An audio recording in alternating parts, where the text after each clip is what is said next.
Ханымдар, қалайсыздар? Мен сіздерге күмістерді көрсету рубрикасын жалғастырайын. Мына біреуін құлағыма тағып алдым. Мына екіншісі осындай әдемі қазақша мен жылтырап тұрады жан-жағын бәрі.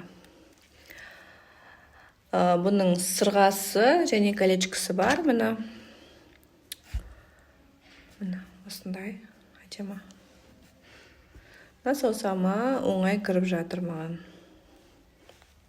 Қараңыздаршы. Бұны да енді күнделікті тағам десеңіз болады әрине, бірақ енді басқа кез келген жерге таға аласыз ғой. Қараңызшы. Өте нәзік, әдемі. Жақыннан көрсетейін сіздерге. Айтып жатырмын, күмістерім барлығы өте әдемі. Көрсеңіздер көзбен